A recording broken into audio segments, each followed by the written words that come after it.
manhã a gente recebe vocês aqui. Eu falo hoje em nome do laboratório, do Fronteiras, Laboratório de História Ambiental da UFFS, em nome do mestrado em História da UFFS, do curso de graduação em História da UFFS e da UFFS em geral.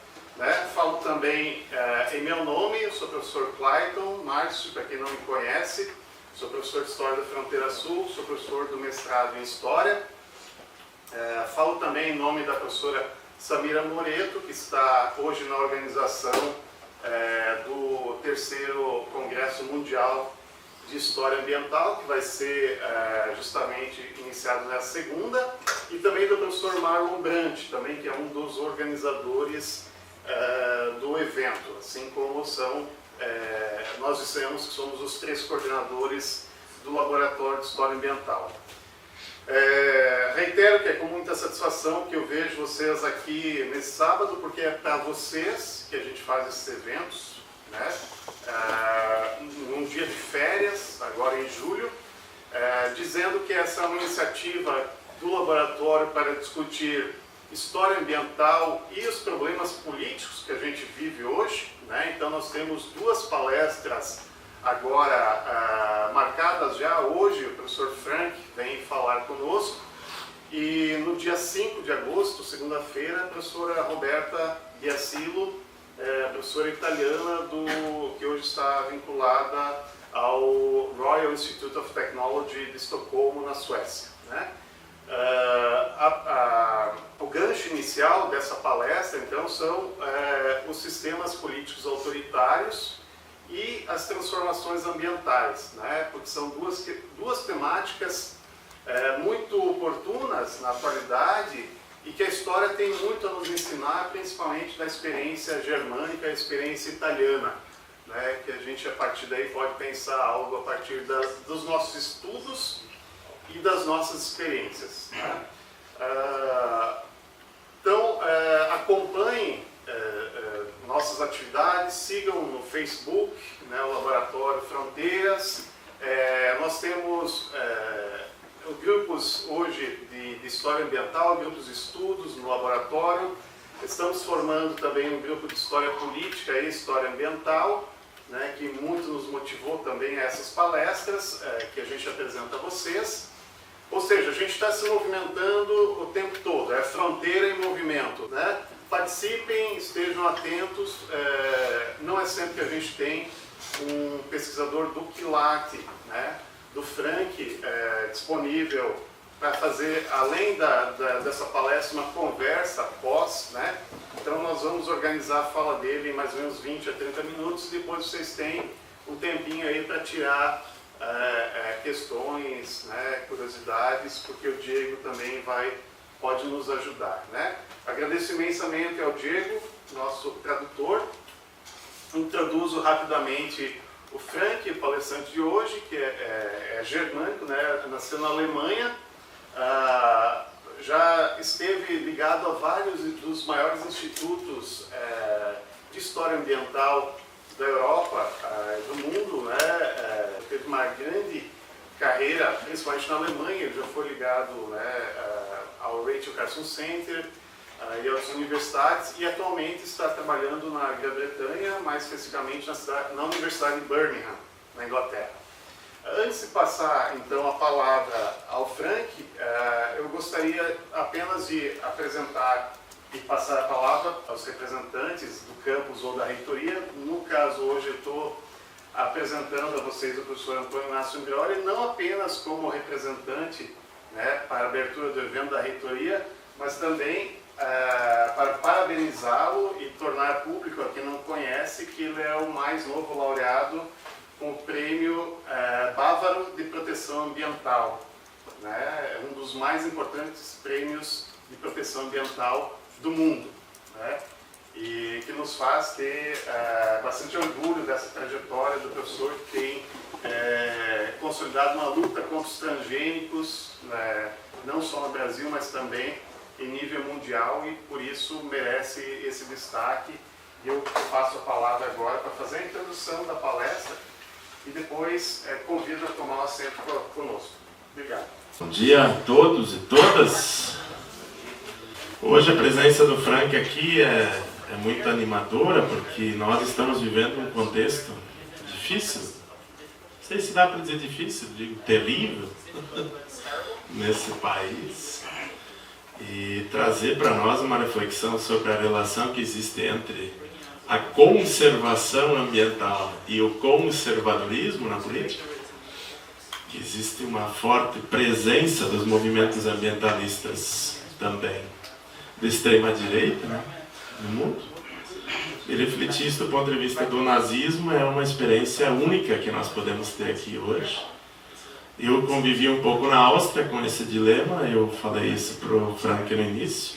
Uma parte do movimento nazista na Áustria que é oficialmente permitido, né, o vice-chanceler atual e o governador de um grande estado, que é o estado de Kärnten na época, né, que era o Jörg Haider, que inclusive morreu num acidente que alguns consideram atentado, etc.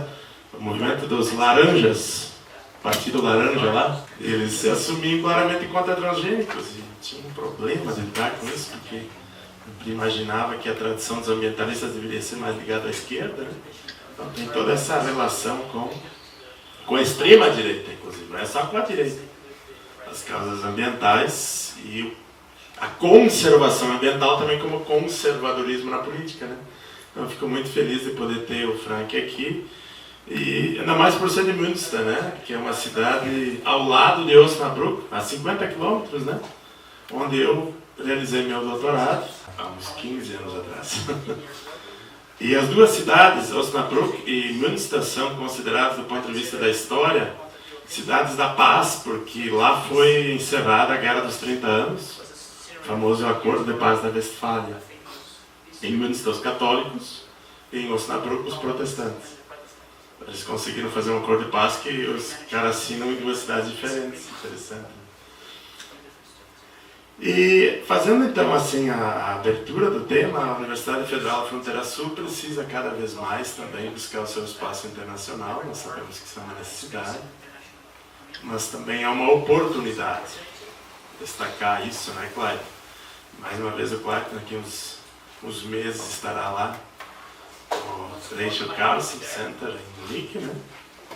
Um importante parceiro nosso na discussão da história ambiental, mas também dos problemas ambientais do mundo, né? Leva o nome da principal pesquisadora contra agrotóxicos, que escreveu Primavera Silenciosa, e tantos que estarão lá em Florianópolis, né? Possivelmente. Foi através disso também se estabeleceu a relação aqui com o Frank, que hoje à tarde estará nos acompanhando numa lavoura de soja, que não existe, né? Nessa época, lavoura de soja, mas onde a soja esteve, há pouco colhida, e também num assentamento. Queria só manifestar para vocês, assim, que nesse momento em que a humanidade passa a colocar a temática ambiental com uma certa urgência, nós também, como acadêmicos ou como cientistas, né, estamos diante do desafio de conseguir compreender o que é possível construir em termos de produção científica para contribuir para que esse mundo seja, pelo menos para as próximas gerações, com as mesmas condições que nós temos.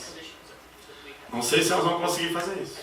Sabe, nós sejamos a primeira geração que pode dizer que as outras anteriores tiveram uma qualidade de vida pior que a nossa, e nós somos a última a dizer que nós melhoramos, porque as próximas dificilmente conseguirão melhorar diante dos problemas ambientais que estão previstos, né, já para acontecer. Para os revolucionários, né, quem sabe o capitalismo não consiga ser simplesmente superado sem que se também discuta a relação do ser humano com a natureza durante esse processo. As experiências pós-capitalistas que nós tivemos também tiveram esse grande dilema, né, da destruição ambiental, em um nível até pior do que os próprios capitalistas industrializados. Então ter o Frank aqui conosco é uma alegria, uma honra.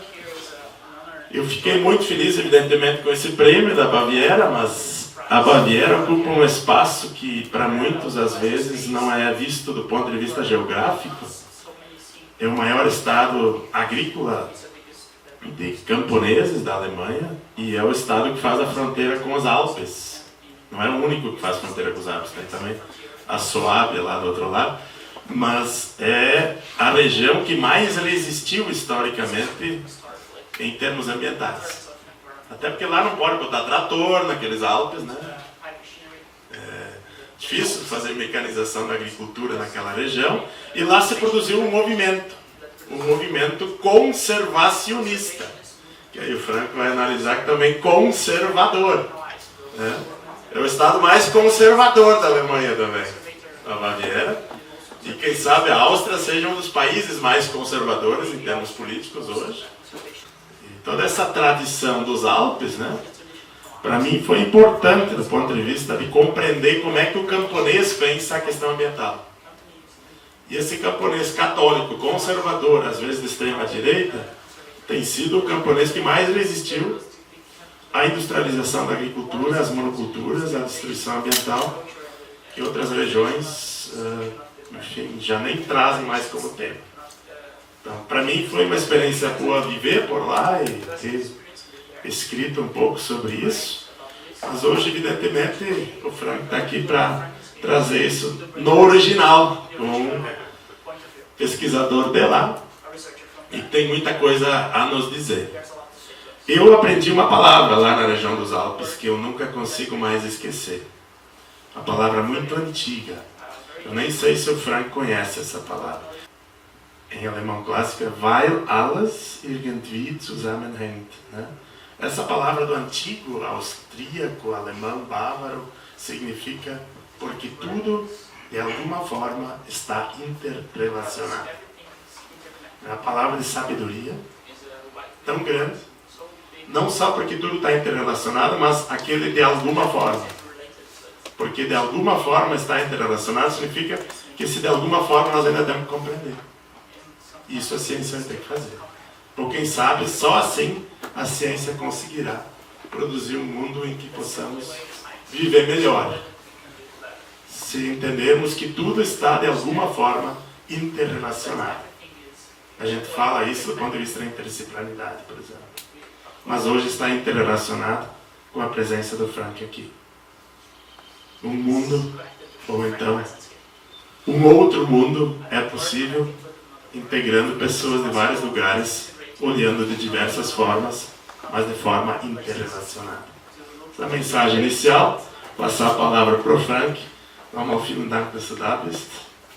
E sucesso aí para todos os que querem acompanhar essa temática também do ponto de vista científico. Acho que vale uma dissertação no Brasil também. Como é que os movimentos conservadores lidam com a questão ambiental? Acho que é um tema que ninguém ainda está pesquisando. Ele traz isso da Alemanha com muito rigor científico e com muita propriedade, até por ter sido uma referência já nesse estudo em outros momentos. Está com o livro aqui, me presenteando, muito obrigado. Vielen Dank, viel Erfolg und wir sind gespannt auf den Vortrag. I will present, well, about the topic, how green was fascism, and maybe say a few words about my own path. One of the wonderful things about academic life is you always meet new interesting people and get new insights, and you travel to the end of the world and then you get a book in German to look at. It's, well, quite a journey to Chapeko. I hope that my English is clear enough for you to follow. I will try to speak slower than I usually do, and I'll hand over to my interpreter here on a regular basis, but as somebody who was born and raised in Germany, I'm very sensitive to the needs of people who do not speak or listen to their native language. In fact, I did not come to an English-speaking country until I was 23, so I hope I can make myself understandable and maybe tell a bit about what I think the merits of environmental history are and why we should try to teach it more, and maybe try to teach it in a way that is a bit different from the environmental history that we conceived a few decades ago in some Western European countries and some American universities. We often tend to talk about environmental issues as side effects, unintended outcomes from policies. That's a very important part of our teaching, but I've come to realize in recent years, not least by listening to people from the global south, that maybe environmental history is about much more. It is about making a living, it is about making connections between different things. It is about how everything is connected to everything else. And there is a broader vision for environmental history that we can write. If we write about soybeans, we should talk about the side effects, what it means to plant GMOs, what it means to use pesticides, but we also need to talk about the need to feed the world. And there is a broader environmental history out there, and I hope we will make that clear at our upcoming meeting in Florianopolis. I'll hand over to the interpreter now. Eu vou falar um pouco sobre tópicos, eu vou falar um pouco sobre quão verde era a Alemanha nazista, eu vou falar um pouco da minha experiência como acadêmico, como nascido na Alemanha. Eu sei a dificuldade de pessoas que não escutam na sua língua nativa, e eu vou falar sobre a educação, como na história, da história ambiental, a educação da história ambiental é muito importante, e como a história ambiental ela vem sendo ensinada como um efeito colateral de algumas políticas de governo, que na verdade a gente deveria ver como o Andreoli falou, como um todo, como fazer making a living, fazer um modo de viver, um modo de se conectar com o mundo e com as outras pessoas. A história ambiental tem que ser modificada nesse sentido, e é muito interessante estar aqui com vocês em Chapecó. Eu vim desde a Alemanha para cá, e eu consegui até um livro em alemão aqui no Brasil, e é muito edificante e gratificante estar aqui conversando com vocês. Well, my presentation here is based on a book that I published a few years ago that I brought here, The Green and the Brown, A History of Conservation in Nazi Germany. The book itself has an interesting history which I would like to share with you briefly. I came to the topic because the German federal government asked me to look into this, and me and some other colleagues. The Green Party Secretary for the Environment, Jürgen Trittin, took the initiative to say we need a conference that looks into conservation in Nazi Germany, which is part of the soul-searching effort that Germans have embarked on to look at, well, what is the tradition that we are part of and how do we relate to this tradition. That was the initial impulse for me to look into this topic. Of course, then it went on with the classic work that historians need to do, go to the archive, look at the files that conservation people have worked and left for us, and that is one of the things that many people working on Nazi topics are doing. One of the interesting things about the Nazi movement is that it really left a huge paper trail, which is unusual for dictatorships. Very often dictatorships are very shy to leave a paper trail, not for the Nazis. They left a lot of documents, and going through that was the other part of the exercise. Eu vim com esse livro, me perguntaram eu fiz um trabalho de pesquisa e me perguntaram lá, o ministro da Meio Ambiente da Alemanha perguntou sobre o livro e eu comecei a fazer um trabalho. Então, como todo historiador, eu fui para os arquivos, pesquisei sobre o assunto para saber chegar à alma alemã nessa busca da Alemanha para entender suas origens, entender como eles se relacionam entre eles. E durante esse trabalho eu descobri que a Alemanha tem, excepcionalmente, diferente de outras ditaduras, um grande acervo de papéis e documentos que outras ditaduras são muito... geralmente não fazem isso, geralmente são muito envergonhadas de produzir muitos papéis e coisas. Na Alemanha nazista, ao contrário, produziu muitos papéis sobre, inclusive, a história ambiental da Alemanha durante o regime nazista. So this project really was a project that was historiographic as well as political from the outset, and that is what this conversation continues to be.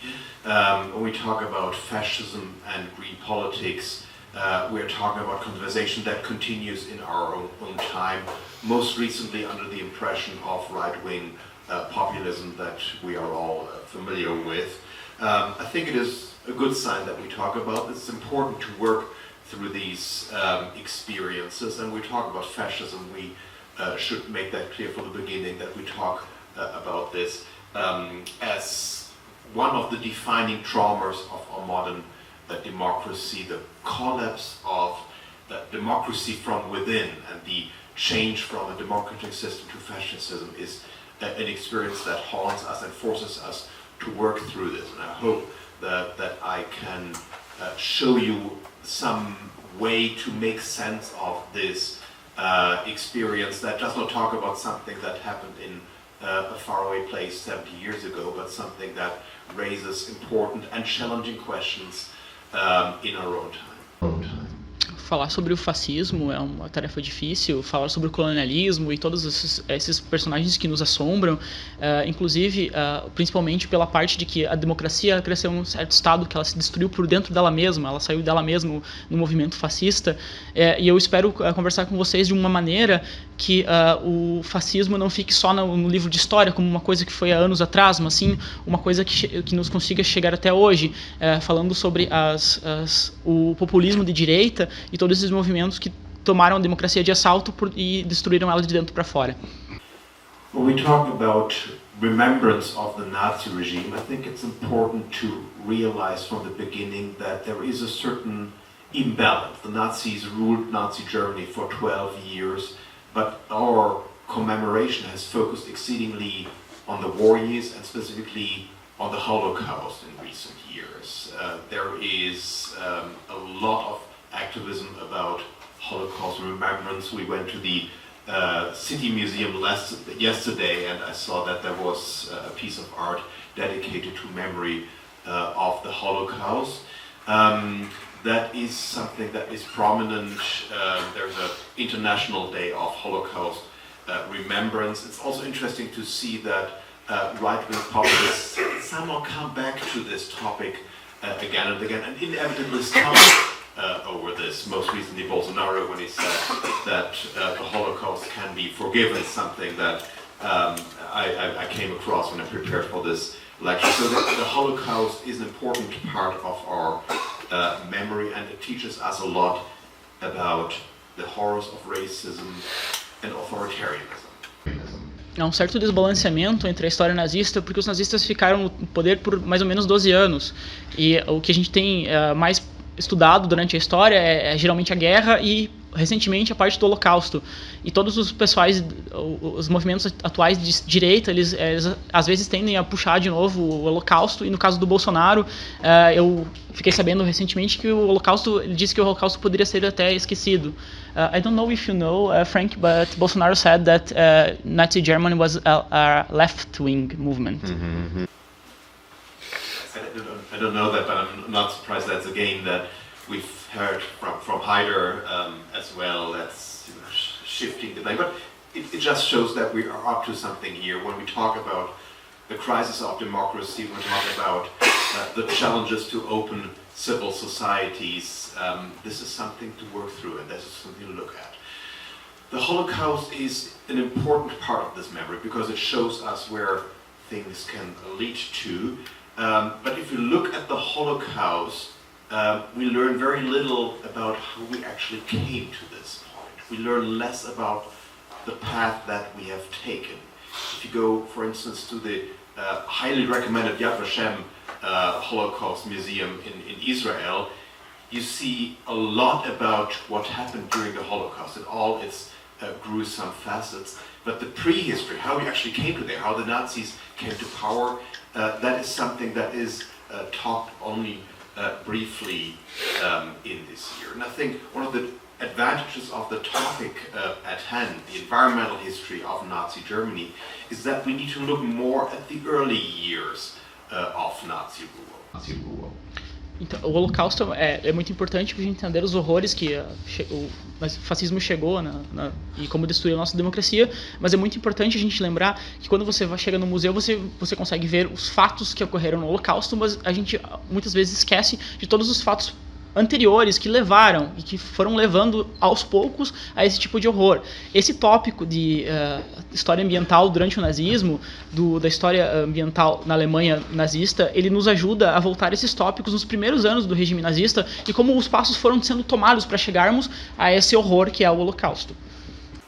And if I look at the early years of fascist rule in Germany and in Italy, I think this is the period that, when we look at it in the light of our current predicament, that we find the most interesting, the experiences that resonate the most with our current experience. We see an authoritarian challenge, we see division of society, we see a politics of hate, but we also see that it is not quite clear where things will be going. There is not the obvious direction for the regime. There are multiple things in play, and I think it's important to see the entire history of the conservation community in exactly this light. There were in a situation where the regime was changing, new people were in power, and the way they saw this was not in some kind of abstract human rights concerns, but very much in a concrete way. Well, what does the new regime hold in stock for my own causes? The conservation movement exists before 1933. It is well established, it has its own networks, its own leagues, its own positions, and a measure of legal tools. And they look at the Nazi regime in terms of what do the new people bring for me. É importante olhar os primeiros anos dos regimes totalitários, especialmente na Alemanha e na Itália, onde a gente consegue ver, fazer um paralelo com a nossa situação atual, onde os conservadores chegam ao poder e as pessoas, o movimento conservador ele já existia anteriormente e as pessoas elas não veem o movimento, as pessoas que chegam ao poder ali como um regime que tenha um caminho traçado. É um movimento sem predições, não se pode dizer para onde que vai. E essas pessoas do movimento conservador que já tem toda uma função social, ele já tem toda uma função legal, ele já tem todo um aparato e ligas que sustentam o movimento conservador, eles procuram nesses novas pessoas que chegam ao poder que causas que eles podem nos ajudar e que causas que eles são afins à nossa e que podem nos ajudar nessas causas que a gente já está afim nessa causa. So, when you look at the conservation community in 1933, it's really important to understand the difference between our own retrospective view and the situation that people thought they were in 1933. It is important to realize, of course, in retrospect, you would wish for every person to resist as much as possible. For people in 1933, it was a much more pragmatic, more simple choice in that they were looking, and they had a choice. I think this is important to realize. There was no Nazi environmental doctrine, no kind of guiding thought, no kind of person in power that you had to relate to. There is a range of choices. You can just continue to work as normal. You can try to accommodate to the regime. You can try to use it to your advantage. You have a choice in the early years of the Nazi era, and in a way this is the kind of real world experiment that I'm looking at here. What do you do if there is a new regime in power, and how to relate to these new people? É claro que as pessoas em 1933 elas tinham uma escolha entre seguir ou não o regime, mas era um regime mais brando, mais pragmático, ainda não existia todo aquele controle de pensamento que o nazismo trouxe mais tarde. Então as pessoas elas tentaram, podiam ter feito algum tipo de militarismo, de militância contra, mas a maioria das pessoas se adaptou ao regime de uma forma que eles poderiam conviver com o regime, viver dentro dele e ainda conseguir até vantagens pessoais dentro do regime. If you look at the conservation community, it's a good idea to start with what are the ideas that are prevalent in the conservation community. Nature protection is a cause that needs ideas. The idea to protect nature is not something that just exists. You need an idea about what nature is, an idea about why you need to protect it, and an idea what do you need to protect it from. A ideia da natureza ela já existe. Para se proteger a natureza, você precisa de uma ideia de como proteger a natureza, o que a natureza é, de como proteger a natureza e todas as formas de conservação. If you look at the intellectual household there, you see that there are certain overlaps with the ideology of the Nazis. Of course, the ideology of the Nazis is, well, there are certain core ideas, but there is a range of broader reactionary ideas associated with it. And the conservationists can identify with some of the things in play here. If it comes to anti-Bolshevism, if it comes to a dose of anti-Semitism, this is something that most people in the conservation community can live with. So there are very significant overlaps between the Nazi movement on the one hand and the conservation movement on the other. Os acadêmicos da época tinham, apesar de tudo, tinham uma certa intersecção de algumas ideias com o conservadorismo nazista, entre eles alguns de caráter ambiental, outros como o anti-bolchevismo e o antissemitismo, e era comum na época que quando esses entravam em intersecção, eles poderiam conviver com esse tipo de ideia. So there is a common ground in terms of ideas between the Nazis and the conservation movement, and a lot of scholars have just ended at this point and said, well, there you see, there is a conservation community that sees these people as like-minded spirits. Well, what these people gloss over is there are also certain ideas that you can't really work with in conservation circles. If you talk about Darwinism and the idea of evolution, that is something that conservationists struggle with. Of course, Darwinism is very important to the Nazi movement. There is the centralism of the Nazi rule, which is at odds with the regionalism of the conservation community. There is the anti-Semitism that the Nazis embrace, and that people in the conservation community they sometimes embrace it, but it's really hard to work with it in conservation terms. The enemy for the conservation community was always industrial modernity rather than the Jews. So there is also, in addition to the overlaps, there's also certain divergence in ideological terms, and I think you should recognize that too. Junto com a intersecção também tem alguns pontos que diferiam da coisa. Apesar de que, por exemplo, o darwinismo e outros movimentos, eles vinham de encontro, no caso do antissemitismo, não era justamente os judeus que eram os inimigos da comunidade conservadora, mas sim todos os tipos de industrialização e de modernização que vinham ao encontro do modo de vida deles. E a esses pontos a gente tem que reconhecer também essas diferenças entre não só as partes que eles interlapsam, que eles interseccionam, mas as partes que eles diferem também.